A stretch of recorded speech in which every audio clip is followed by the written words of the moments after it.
Hello students, welcome back to our another video. आज का जो हमारा वीडियो है वह बिहार बोर्ड के कक्षा 12वीं का जो इंग्लिश बुक है रेनबो पार्ट 2, उसके वह बुक जो है वह दो भागों में बटा है। पहला प्रोज और दूसरा है पोइट्री। तो आज हम लोग पोइट्री सेक्शन के का जो पहला चैप्टर है sweetest love I do not go, उसके बारे में पढ़ेंगे। तो आइए शुरू करते हैं। Sweetest love I do not go, इसके जो पोएट हैं वह जॉन डॉन हैं। जॉन डॉन 1572 टू 1631, यानी कि इनका जन्म 1572 1631 में इनकी मृत्यु हुई थी। The pioneer of a new kind of lyrical and satirical verse called metaphysical was born in London into a prosperous Roman Catholic family of traders at a time when England was staunchly anti Catholic. यानी कि John Donne जो थे, जिनका जन्म 1572 में हुआ था और 1631 में इनकी मृत्यु, को एक नए तरह के काव्यात्मक और व्यंग्यात्मक कविता के अग्रणी के रूप में जाना जाता है, जिसे हम लोग सैद्धांतिक कहते हैं। यानी मेटाफिजिकल का मतलब सैद्धांतिक होता है, ठीक है, तो सैद्धांतिक कहते हैं। इनका जन्म लंदन में व्यापारियों के एक समृद्ध रोमन कैथोलिक परिवार में हुआ था। ट्रेडर्स का मतलब व्यापारी होता है, ठीक है। तो लंदन में व्यापारियों के एक समृद्ध रोमन कैथोलिक परिवार में इनका जन्म हुआ था जब इंग्लैंड कट्टरपंथी कैथोलिक विरोधी था। यहाँ पे स्टॉन्चली का मतलब जो है वह कट्टरपंथी होगा। तो इंग्लैंड उस समय कट्टरपंथी कैथोलिक विरोधी था। आगे बढ़ते हैं। Donne was forced to leave Oxford University without a degree because of his religion. अपने धर्म के कारण जॉन डॉन को बिना किसी डिग्री के ऑक्सफोर्ड यूनिवर्सिटी को छोड़ने के लिए मजबूर होना पड़ा, ठीक है। तो उनका जो है वो धर्म जो है वह बीच में आ रहा था, जिनके कारण उनको मजबूरी बस ऑक्सफोर्ड यूनिवर्सिटी को त्यागना पड़ा अपने धर्म के कारण, ठीक है। आगे बढ़ते हैं। He is studied law and read theology. उन्होंने कानून और धर्मशास्त्र का अध्ययन किया। Also participated in 2 naval expeditions and became secretary to a powerful novel, a job he lost when he was briefly sent to prison for secretly marrying his patron's niece. उन्होंने 2 नौसैनिक, यहाँ पर नवल एक्सपेडिशन का मतलब होगा नौसैनिक अभियान, ठीक है। तो उन्होंने 2 नौसैनिक अभियानों में भाग लिया और एक शक्तिशाली रईस, यहाँ नोबेल का मतलब रईस होगा, ठीक है, और पावरफुल का मतलब शक्तिशाली। तो एक शक्तिशाली रईस के सचिव बन गए। सचिव का मतलब सेक्रेटरी, अंग्रेजी में जो है उसको सेक्रेटरी कहा जाता है, बन गए। उन्होंने एक नौकरी खो दी, यानी उन्होंने एक जॉब जो है वो लॉस्ट कर दिया, खो दिया। When he was briefly sent to prison, जब अपनी जो आश्रयदाता थे उनके, यानी कि पेट्रोन्स मतलब आश्रयदाता होता है, तो जब अपनी आश्रयदाता की जो भतीजी थी यानी निस थी, उससे वह सेक्रेट तरीके से यानी चुपके शादी रचा लिए थे उससे, ठीक है। तो इसके कारण जो है उन्हें अपना जॉब भी खोना पड़ा और उन्हें जेल भी भेज दिया गया था, ठीक है। आगे बढ़ते हैं। इन 1615 एट द एज ऑफ 72, यानी कि 1615 में जब वह 42 साल के हो गए, Donne accepted ordination in the Anglican church. तो जॉन डॉन ने 42 साल की अवस्था में एंग्लिकन नामक एक चर्च है जिसमें उन्होंने ऑर्डिनेशन को एक्सेप्ट किया, यानी पुरोहिताभिषेक को उन्होंने जो है वह एक्सेप्ट किया। एंड सुन, और जल्दी ही, became one of the greatest preachers of his time, और जल्द ही वह जो है वह हो गए। बिकम का मतलब होता है होना, ठीक है। बिकेम जो है वह बिकम का V2 है। तो became one of the greatest preachers of his time, अपने समय के एक महान धर्म उपदेशकों में से एक बन गए वह, ठीक है, 42 साल की अवस्था में। आगे बढ़ते हैं। In love lyricism Donne broke completely with the Petrarchan tradition. प्रेम भावात्मक, यहाँ लैरिज्म का मतलब भावात्मक होगा और इन लव का मतलब प्रेम, ठीक है। तो in love lyricism Donne broke, John Donne ने तोड़ दिया, ठीक है, तोड़ दिया।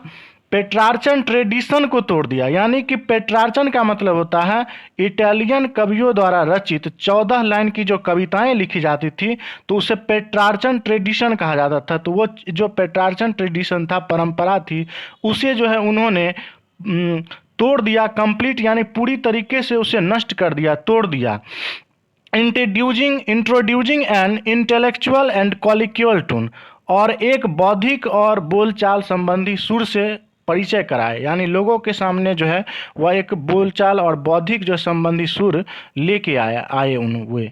आगे बढ़ते हैं। His love poems use the latest discoveries of science and geography to hammer home a point and combine passion with verbal and intellectual teaching। उनकी प्रेम रचनाओं में विज्ञान और भूगोल की नवीनतम खोजों का उपयोग घर को एक बिंदु पर अंकित करने और मौखिक और बौद्धिक छेड़खानी के साथ जुनून को जोड़ने के लिए किया गया था। ठीक है, नेक्स्ट है। Donne is well known for his songs and sonnets, satires and the elegies and sermons, यानी डॉन जो थे वह जाने जाते थे, ठीक है, वेल नोन यानी जाने जाते थे अपने सॉन्ग्स मतलब गानों के लिए। सोनेट्स का मतलब होता है 14 लाइन वाली जो कविताएं होती है उसे सोनेट कहा जाता है, तो सोनेट के लिए जाने जाते थे। सेटायर्स का मतलब होता है व्यंग्य गीत, ठीक है, तो व्यंग्य के लिए जाने जाते थे। And the elegies and sermons यानी कि शोक गीत और धर्म उपदेश के लिए जो है वह अच्छी तरीके से जो है वह जाने जाते थे जॉन डॉन। नेक्स्ट है, आगे बढ़ते हैं। Genuine poetic feelings, harsh metres, strained and whimsicals image characterise all his poetic creation, वास्तविक काव्यात्मक भावनाएं, कटु छंद, हार्श मीटर का मतलब कटु छंद होगा, स्ट्रेंट का मतलब तनावपूर्ण, और विम्सिकल इमेज यानी सनकी छवि उनकी सभी काव्य कृतियों को चित्रित करती है। ठीक है, अब यहाँ से जो है वह आपका कविता स्टार्ट होता है जो जॉन डॉन के द्वारा लिखी गई है, sweetest love I do not go. तो इसे हम लाइन बाय लाइन समझेंगे। पहला लाइन है sweetest love I do not go, यहाँ GOE गो का नया रूप जो है वह हम लोग अभी जानते हैं गो, GO गो, यह एक पुराने इंग्लिश का जो है वर्ड है GOE। तो sweetest love I do not go, प्रियतम, स्वीटेस्ट लव का मतलब होता है प्रियतम, मैं नहीं जाता हूँ। फॉर वियरीनेस ऑफ थी, यहाँ थी THEE का मतलब योर होता है तुम्हारा, तो इसलिए नहीं कि तुमसे मैं थक गया हूँ या परेशान हो गया हूँ। Nor in the hope the world can show A fitter, fitter का मतलब अभी हम लोग बेटर जानते हैं। लव फॉर मी, MEE मी का मतलब मुझे होता है, ME अभी हम लोग जानते हैं, यह MEE मी ये जो है वह एक ओल्ड इंग्लिश का वर्ड है। तो ना कि इस उम्मीद में कि दुनिया तुमसे बेहतर प्यार कर सकती है, but since that I must die, यहाँ DYE डाई, डाई जो है वह पुरानी इंग्लिश का एक वर्ड है, नया में हम लोग DIE जानते हैं। एट लास्ट टिस, टिस का मतलब यहाँ पे इट इज होता है। Best to use my self, my self जो है वह इस तरीके से अभी हम लोग जानते हैं MYSELF, यहाँ पे माई सेल्फ जो है वह ओल्ड इंग्लिश का वर्ड है। इंजेस्ट, लेकिन एक दिन अवश्य मरना, but since that I must die, लेकिन एक दिन अवश्य मरना है। एट लास्ट, अंत में। दिस इज बेस्ट, तो अच्छा होगा कि अपना इस्तेमाल खुश रहने के लिए करूं। आगे बढ़ते हैं। 10 बाय फेंट, फेंट यहाँ देख रहे हैं नया इंग्लिश FEIGNED, फेंट इस तरह से जानते हैं हम लोग, ये एक पुराने इंग्लिश का वर्ड है। डेथ्स टू डाई, डाई का मतलब DYE डाई, DIDE होगा, यहाँ मरना, डाई का मतलब। तो इस प्रकार के बहाने की मौत से मरना अच्छा है। Yesternight the sun, SUNNE, यहाँ सन का मतलब सूरज होगा, अभी हम लोग SUN जानते हैं sun. Went hence and yet is here today, कल रात सूरज यहाँ से चला गया और फिर आज यहीं है। ही हैथ, हैथ का जो है वो हम लोग अभी हैज और हैव के रूप में जानते हैं, पहले जो है पुराने में उसे हैथ कहा जाता था, HATH। तो he hath no desire nor sense nor half so short a way, उसके पास यानी सूरज के पास ना तो मेरी भांति इच्छा है यानी मेरी तरह इच्छा है, और ना ही उसके पास समझ है, और ना ही कोई सुगम यानी कि कोई शॉर्टकट जो है रास्ता जो होता है वह है सूरज के पास, फिर भी वह यहाँ है, कभी कहना चाहते हैं अपनी प्रियतम को यानी अपनी वाइफ को। देन फियर, FEARE, फियर यह ओल्ड इंग्लिश का एक वर्ड है जिसे हम लोग FEAR जानते हैं अभी। Not me but believe, believe देख रहे हैं यहाँ पर BELEEVE, यह एक पुराने इंग्लिश का वर्ड है। अभी हम लोग BELIEVE का मतलब विश्वास करना होता है, but believe that I shall make a speedier journey since I take, तो मेरे बारे में चिंता मत करो लेकिन विश्वास करो कि अभी तक के सफ़र में सबसे तेज सफ़र करूँगा। More wings and spurs than he, यहाँ स्पर्श देख रहे हैं कि पुराने इंग्लिश का जो वर्ड है SPURRES स्पर्श, ये इसे हम लोग नया में SPURS पर लिखते हैं। देन ही देख रहे हैं पुराने HEE है, अभी हम लोग HE जानते हैं। तो मोर विंग्स एंड स्पर्श देन ही, उससे भी बड़ा पंख लगा के, यानी सूर्य से भी बड़ा पंख लगा और अधिक प्रेरणा के साथ। Oh how feeble is man's power that if god fortune fall can not add देख रहे हैं यहाँ पर ADDE ऐड, अब नया इंग्लिश में ADD होता है, ऐड का मतलब जोड़ना। तो can not add another hour nor a lost hour recall, oh कितनी कमज़ोर है, oh how feeble is man's power, oh कितनी कमज़ोर है मनुष्य की शक्ति। That if god fortune fall, अगर नसीब साथ देना छोड़ दे, can not add another hour, तो 1 घंटा बिताना और काटना भी, nor a lost hour recall, मुश्किल हो जाएगा। बट कम बैड चांस, लेकिन बुरा वक्त वापस आ जाए, and we join to it our strength, तो इसे अपनी पूरी शक्ति से झेलनी चाहिए। And we teach it art and length, और इससे हम सहने की कला को बढ़ा लेंगे। इट सेल्फ और अस टू एडवांस, तब यह बुरा वक्त, यानी कि तब यह जो है वो जो समय बुरा वक्त आ जाता है अपने आप टल जाएगी।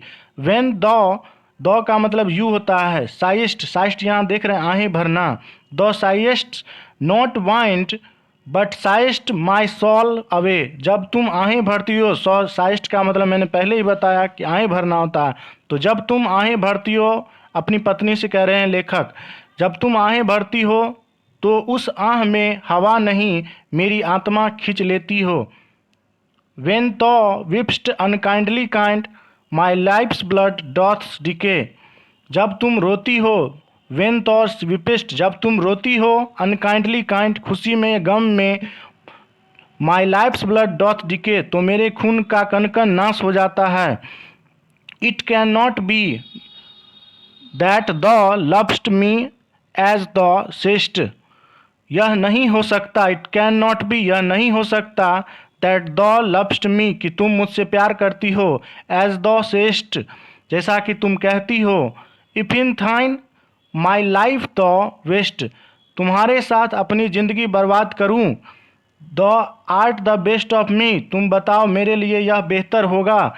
Late not thy divining heart forethink me any ill, तुम अपने नाजुक से दिल को मेरे बारे में कोई गलत मत सोचने दो। डेस्टिनी में take thy part and may thy fears fulfil, भाग्य तुम्हारा साथ दे और शायद तुम्हारा भय वास्तव में बदल जाए। But think that we are but turned aside to sleep, ये छोड़कर यह सोचो कि हम दोनों साथ में करवट बदले सोए हैं। They who one another keep alive never parted be, वे जो एक दूसरे को यादों में जिंदा रखते हैं, यानी कि दे हु वन एनदर कीप, वे जो एक दूसरे को यादों में जिंदा रखते हैं, नेवर पार्टेड बी, कभी नहीं अलग होते हैं या बिछुड़ते हैं, मरते हैं। स्टूडेंट्स, अगर यह वीडियो आपको अच्छा लगा हो तो इसे प्लीज़ लाइक, कमेंट और शेयर करें। Thanks for watching this video.